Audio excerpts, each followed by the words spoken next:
programs should we be delivering for whom in order to get the maximum return on investment? And that return on investment would be against your KPI typically, right? So you've got a budget, you're trying to deliver, a KPI and output. How best should you spend that budget, that time, money, resources to deliver that KPI? That's the question, right? Fundamentally, that is the challenge that we're facing, collectively. And a useful framework to start to understand is to start to think about this, right? It's called the talent agency matrix, right? On the x-axis, you have agency. On the y-axis, you have talent. Every researcher at your university will plot somewhere in this matrix, okay? So in the top right, these are the individuals that, in the context of KE, they're called game changers. These are the ones you can picture them, right? They're out there doing it, they're rocking it, they're just delivering, right? They're making it happen. They have high levels of agency, they got mindset, they know what rules to break, how to go about it, they're out there doing it. They also have high levels of skill. And so it's that combination of skill and agency that allows them to deliver fantastic results. Bottom right, we have high levels of agency, kind of, super positive mindset, can-do attitude. Not quite the skill yet. They're there, they want to do it, but they need a little bit of help with the skill to be able to become game changers.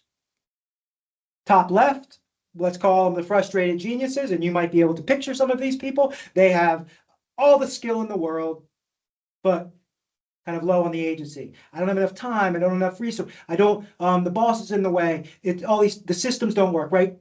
I got the skill, typically might have been around for a little bit longer, right? And then the bottom left, you've got referred to as cogs in the wheel, and kind of low talent, low agency. Now, we can just say, for example, that the goal is to get more game changers, create more game changers. Okay. So the first question is, what are the characteristics of game changers?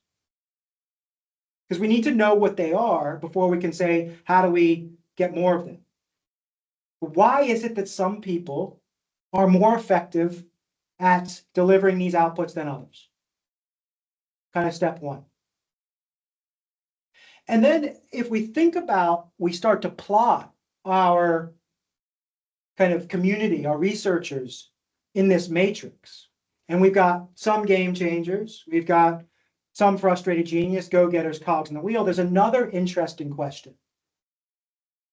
If you wanted to deliver a return on your investment in the shortest amount of time, who would you invest that activity in? Who would you invest that resource in? Game changers, go-getters, frustrated geniuses, or cogs in the wheel?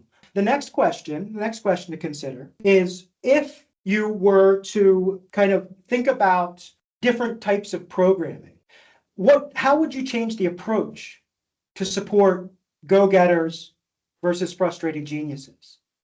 Where go-getters, the challenge is skills. Frustrated geniuses, the challenge is agency. Those are different types of support, right? So if we're going and saying training for everybody, that will not be the right type of support necessarily for frustrated geniuses, because their issue is not a skills issue. Their issue is an agency issue. And in fact, if you're offering them training, they're probably just going to get annoyed, because they're going to go, skills isn't the issue. Why are you training me? But the real point here is that we, in order to develop highly effective solutions, programs for specific individuals, we need to go deeper and understand the nuances of those participants, those individuals. It is not an audience of researchers. They are unique and different with different needs. So one of the things that we've started to do is to spend a lot of time developing learner profiles to understand the uniqueness of those different types of people, and then designing programming specifically relevant to that profile based on what they need and where they want to go. Rachel, I wonder if you could maybe share some thinking around this. The joy that I have when we talk about this with customers is actually seeing their faces change, and you can imagine them putting faces on some of those spots and imagining how they might go about helping people differently following this conversation. So I think for me, the real takeaway is the clarity it brings, that one program, one intervention doesn't suit all, and that the real value is taking some time to think about the researchers as individuals and then groups to know how to take things forward.